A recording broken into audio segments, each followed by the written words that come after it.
ወደ ኢትዮጵያ እንዲገባ ተደርጎ ኢትዮጵያ ውስጥ ደግሞ ክህደት ተፈጽሞበት ወደ ጫካ እንዲመለስ ተደረገ። በዛን ጊዜ የነበረው የኦሮሞና የአማራ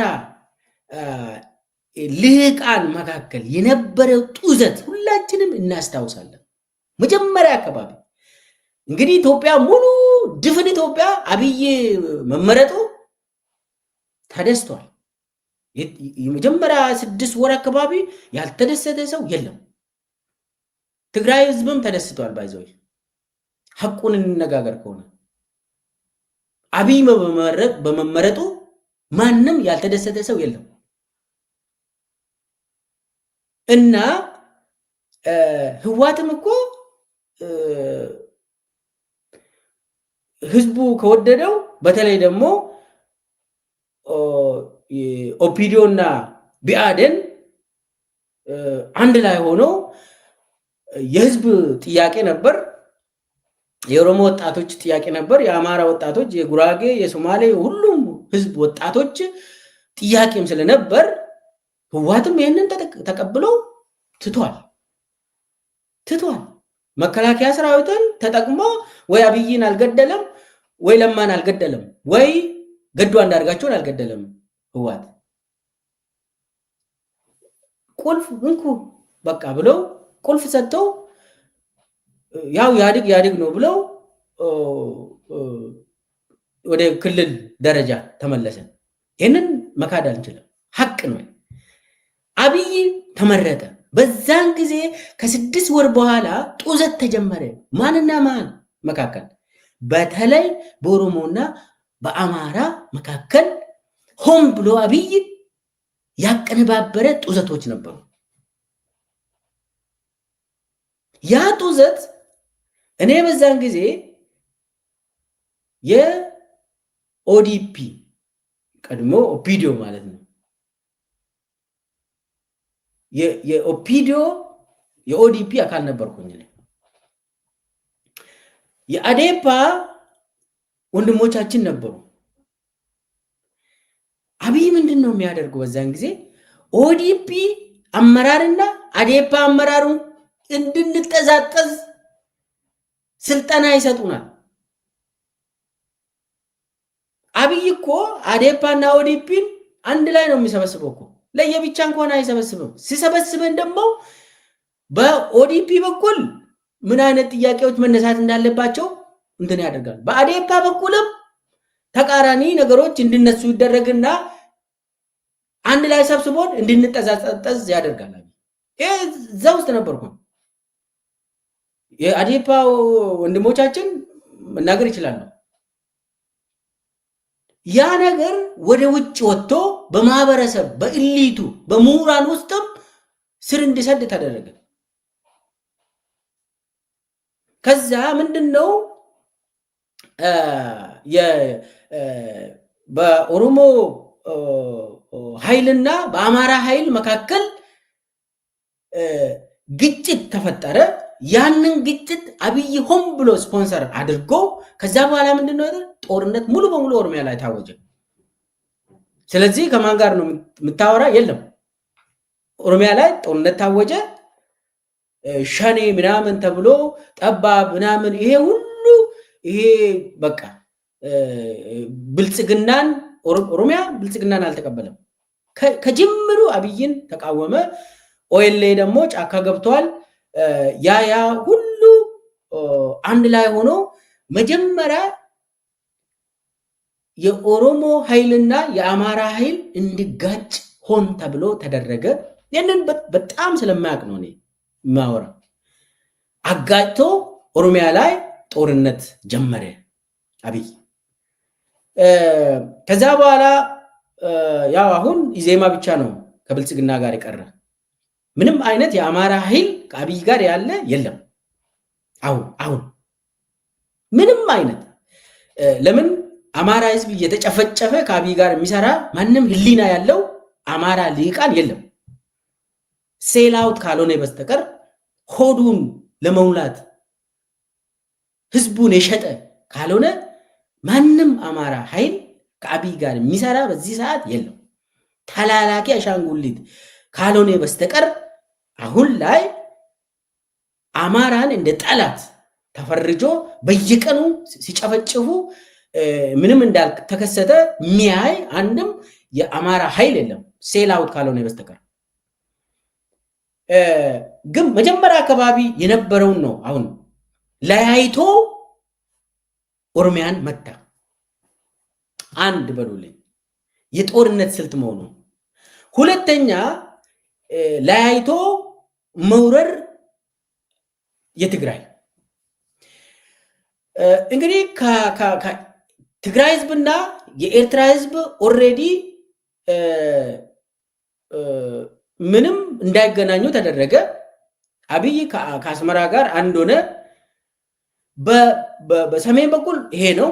በደቡብ በኩል ደግሞ በአማራ በኩል መንገድ ሁሉ እንዲዘጋ ተደረገ። ለትግራይ የሚደርስ እህል እንኳን እንዳይኖር ተደረገ። ይህንን እኮ በቢአዴንና በኦህዴድ ስብሰባ ላይ ማስራብ አለብን ተብሎ አብይ ሲወስን ይህንን አውቃለሁ። ትግራይ ህዝብን ማስራብ እንደ ፖሊሲ ተወስኖ መንገድ እንዲዘጋ ወደ ትግራይ የሚገባ መንገድ በአፋር በኩልም በአማራ ክልል በኩልም እንዲዘጋ አብይ ያደረገው ህዝብን የማስራብ የጦርነት ስልት ይሄ ተደረገ። የጦርነት ዝግጅት አንድ በአንድ መሄድ ይችላሉ፣ ማንሳት ይችላሉ። ትግራይ እንደሚወረር ይታወቃል። ስለዚህ እህል ያላገኘው ትግራይ ህዝብ ምንም አይነት ነዳጅ እንዳይገባ ቀስ ተብሎ ከፌዴሬሽኑ እንዲባረር ተደረገ። ከኢትዮጵያ ፌዴራል መዋቅር በአገር ደረጃ ምንም አይነት ውክልና እንዳያገኝ ተደረገ። የተመረጠ ሰው ወደ ፓርላማ እንዳይገባ፣ ወደ ፌዴሬሽን ምክር ቤት እንዳይገባ፣ የትግራይ ህዝብ እህል እንኳን እንዳያገኝ ሙሉ በሙሉ ህገ መንግስቱን በመጣስ ትግራይ ላይ ጦርነት ተጀመረ። ስለዚህ ኤርትራን ጋብዘው ትግራይን ወረረ አብይ። ከጅምሩ የለያይቶ ከፋፍሎ መውረር ስትራቴጂ ነው። አንደኛ አማራንና ትግራይ ህዝብን አለያየ። ከዛ ቀደም ብሎ ደግሞ ከአስመራ ጋር የተደረገ ስምምነት የሰላም ተብሎ የሚታወቀው የጦርነት ስምምነት እንደሆነ ልንረዳ ይገባል። ከዛ ትግራይ ተወረረች። ከአስመራ ጋር ንግግር አብይ ከሄደ ትግራይን ለመውረር እንደሆነ ይታወቃል። የመጀመሪያ ዙርም ያው ነው፣ የአሁንም ዙር ያው ነው። ምንም የተለየ ነገር ውጤት የለም። ያሁኑ ለየት የምለው እንግዲህ የአማራ ኃይል ትግራይን ይወራል ብዬ አልገምትም። በዚህ ሰዓት ከአብይ ጋር ሆኖ የትግራይ ህዝብን ይወራል ብዬ አልገምትም። እሱ ነገር የሞተ ጉዳይ ነው። ስለዚህ አሁን አብይ ምንድን ነው እያደረገ ያለው?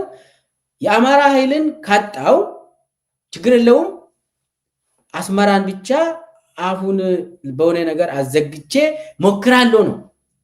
የጦርነት ስልት ነው ያሁንም። ሌላው ከዛ መልስ ደግሞ ምንድን ነው የሆነው?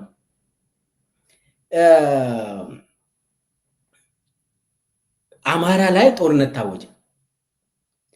አማራ ላይ እንግዲህ ከፕሪቶሪያ ስምምነት በኋላ አማራ ላይ የማስፈታት ጉዳይ ምናምን እንግዲህ አማራ ላይ ባይዘይ አንዳንድ ጊዜ ተሳስተን ከፕሪቶሪያ በኋላ ነው አማራ ላይ ጦርነት የተካሄደው እንላለን። አይደለም። የአማራ ህዝብ ላይ ጦርነት የታወጀው እነ ዶክተር አምባቸው መኮንን ሲገደሉ ከዛ በፊት ነው። የአማራ ህዝብ የማንበርከክ ስትራቴጂው የተጀመረው በብልጽግና አመሰራራት ጊዜ ነው። ይህንን እናውቃለን፣ ውስጥ የነበርነው ሰዎች።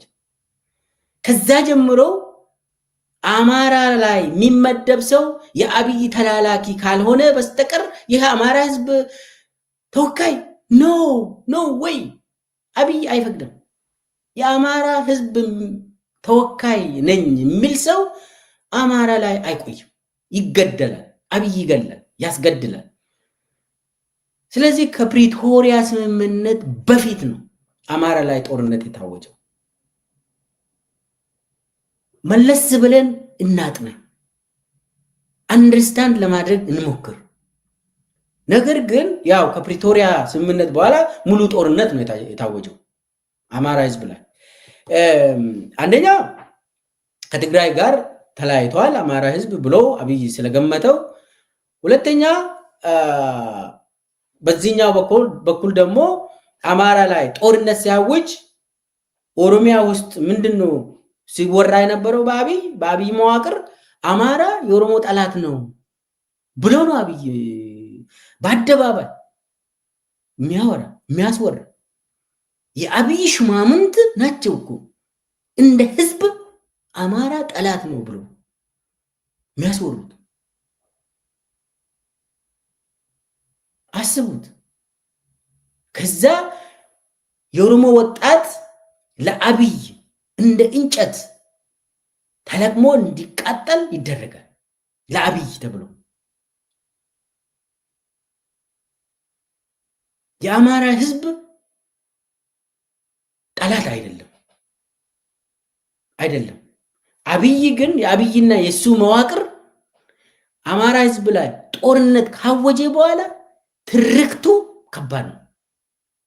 በተለይ በኦሮሚያ አካባቢ የሚተረከው በአብይ መዋቅር የሚተረከው የወረዳ አስተዳዳሪዎች፣ የዞን አስተዳዳሪዎች፣ የክልል ከሽመልስ ጀምሮ ከአብይ ጀምሮ ተመሳሳይ የሚወራ አሰቃቂ ነው። ህዝብ እኮ ባካችሁ፣ ህዝብ እኮ አልፎ እኮ አብሮ ይኖራል እኮ። እኛ እናልፋለን፣ ስልጣን ያልፋል፣ ህዝብ ግን አያልፍም። የአብይ ግን አማራ ላይ ያወጀውን ጦርነት ለማሸነፍ ብለው ኦሮሚያ አካባቢ የሚቀሰቅሰው አካሄድ ከባድ ነው። ቅስቀሳው በጣም ይረብሻል።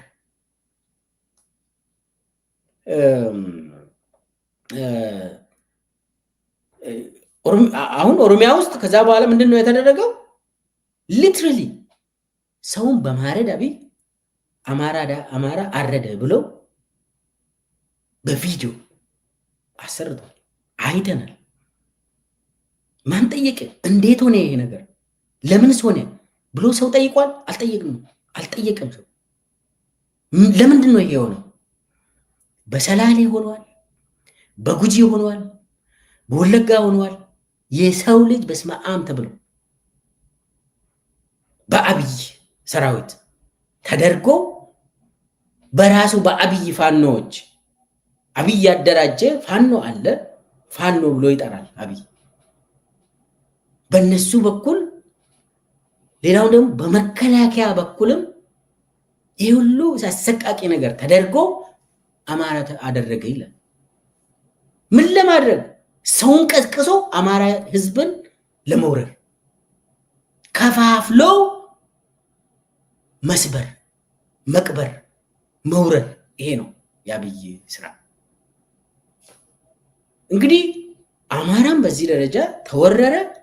አሁንም ጦርነቱ አማራ ህዝብ ላይ እየተካሄደ ያለው ህፃን፣ ሴቶች አስገድዶ መድፈር፣ በድሮን መደብደብ፣ አባቶችን ከቤተ ክርስቲያን አውጥተው የምንሰማው አሰቃቂ ነው። ስለዚህ አማራም በዚሁ